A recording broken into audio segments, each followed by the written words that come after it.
Realme C31। তো এটার pattern lock ভুলে গেছে কাস্টমারে, তো আমার কাছে নিয়ে আসলো। এখন আমি এটা আনলক করব, ঠিক আছে। তো এই যে এখানে দেখতেছেন you have incorrectly drawn your unlock pattern. তো অনেকবার দেওয়া হয়েছে, তো এটা এখন সঠিক প্যাটার্ন দিলেও এটা খুলবে না, ঠিক আছে। তো এটা কীভাবে আনলক করতে হবে, তো আমি এটা পাওয়ার অফ করে নেব, ঠিক আছে। Power of. তো স্টেপ বাই স্টেপ দেখতে থাকুন। তো এই যে ভলিউম ডাউনটা দেখতেছেন, যখনই আপনি এটা প্রেস করবেন তখন সাথে সাথে আপনি ভলিউম ডাউনটা ক্লিক করতে হবে। তো এখন ভলিউম, যে মোবাইলটা অফ হয়ে গেছে অলরেডি। এখন আমি ভলিউম এটা এখন ধরবো না, যখন আমি এটা প্রেস করবো এখানে একটা লোগো আসবে, তখনই আমি এটা ছেড়ে দিয়ে ভলিউম ডাউনটা ক্লিক করে ধরবো, ঠিক আছে। স্টার্ট।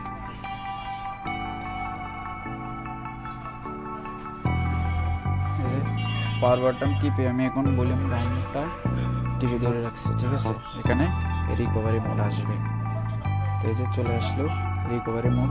তো এখন ভলিউম ডাউনটা নিচে নিয়ে আপনাকে সুইপ ডাটা ফ্যাক্টরি রিসিপ্ট এখানে ক্লিক করে তো ভলিউমে ক্লিক করবেন। তো আবার ভলিউম ডাউনটা ক্লিক করে এখানে আপনি রিসিপ্ট করে দেবেন, ঠিক আছে। Sweep data formatting cash formatting meta data sweep complete, মানে আপনার এখানে যে লকটা ছিল এটা রিমুভ হয়ে গেছে, ঠিক আছে। পুরোপুরি কমপ্লিট হয়ে গেলে আপনাকে এটা রিবুট করে দিতে হবে, ঠিক আছে। অর্থাৎ পাওয়ার বাটন ক্লিক করে এটা রিবুট করে দিতে হবে। তো রিবুট করলে 10 মিনিট বা কিছু ফোনে অনেক সময় লাগতে পারে, আবার কিছু ফোনে তাড়াতাড়ি চলে আসে। তো আমার ভিডিওটি যদি আপনার থেকে ভালো লাগে অবশ্যই সাবস্ক্রাইব করে পাশে থাকবেন, আর অবশ্যই একটা কমেন্ট করবেন। তো অবশ্যই যদি আপনার এটাতে এফআরপি বাইপাস থাকে, অর্থাৎ আমাদের যে গুগল অ্যাকাউন্ট আমরা ভুলে যাই, ঠিক আছে, আমরা মনে থাকে না, তো এটাতে কি এফআরপি বাইপাস চলে আসে। তো আমি আপনাদেরকে দেখা দিতেছি, এই যে আমার মোবাইলটি অন হয়ে গেছে।